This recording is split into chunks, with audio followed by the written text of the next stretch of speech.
Hello guys, pag-usapan lang natin ang breaking news na exclusive nga naman guys na pinagkakaguluhan ng mga Captain fans. At lalong-lalo na guys, kinababaliwan ng mga Captain fans. Alden, nakakakilig ang galawan ng kamay niya, laging nakadikit kay Catherine Bernardo. Spotted na naman siya guys dahil sa mga matatalas ang mga mata. At lalong-lalo na guys, sintalas yata yan guys ng matang lawi. Kitang-kita nila guys na hindi nga naman kasi nawawala ang kamay ni Alden Richard sa katawan ni Catherine Bernardo. Siyempre, lagi nga naman kasing nakadikit yan na parang may magnet nga naman kasi guys na talagang kusang dumidikit nga naman kasi. Grabe nga naman kasi guys, no? Hindi na natin alam kung ano talaga ang status nila. Galawan magkaibigan ba? Or galawan magjowa na? Kasi lahat naman guys agree na galawan magjowa na kasi. Dahil sa dami ng ayudang sinare nila sa atin na mga ebidensya magpapatunay na ibang level na ang kanilang ginagawa. Kahit si Derek Cathy, naniniwala siya na hindi 87% ang closeness ni Catherine Bernardo kay Alden Richard. Siyempre guys, kitang-kita naman natin yung unlimited na ayuda, unlimited holding hands, unlimited yakap, unlimited yung haplos, lalong-lalo na yung yakap. Kakaiba na kasi yung nararamdaman nila, lalong-lalo na kung maigpit. At lalong-lalo na guys, yung body language nila.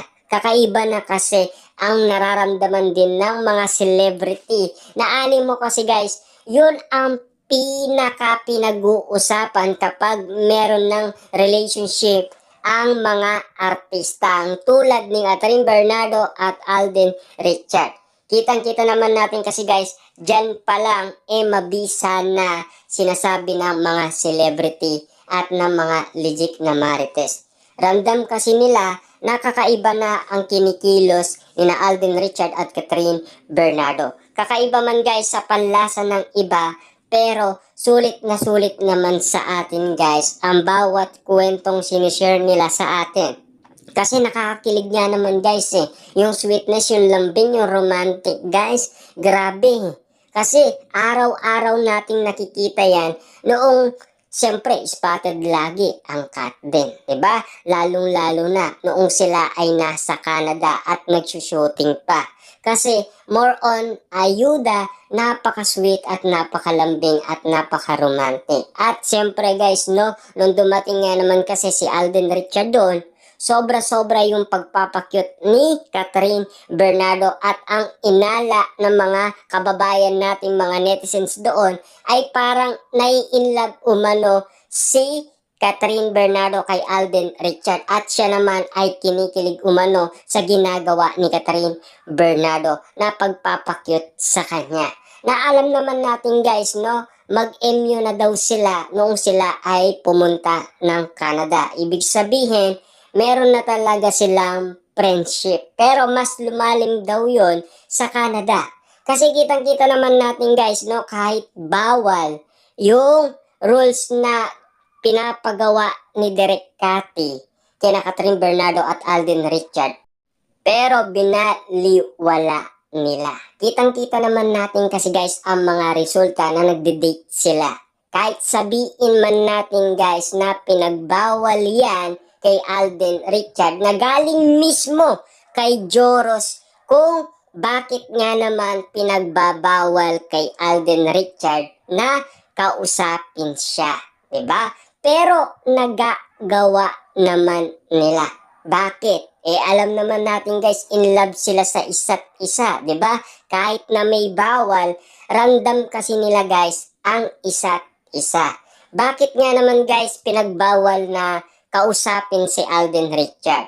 Kasi para sa kanya yung kwento sa part 2. Dati yung una para kay Catherine Bernardo. Yung part 2 naman ay para kay Ethan, 'di ba? Yung una kasi ay para kay Joy. Kaya kakaiba nga naman guys, kaya dito pa lang random na natin kahit may rule sila at may bawal nga naman, kita pa rin natin sila guys na spotted na nag-uusap at nagde-date. Doon pa lang guys masasabi na natin na kakaiba na ang kinikilos ni na Alden Richard at Catherine Bernardo. Kaya naman guys, yung mga hindi nakakaintindi ng pinikulang Hello Love Goodbye at Hello Love Again, panoorin nyo muna ang una at saka nyo panoorin ang ikalawa.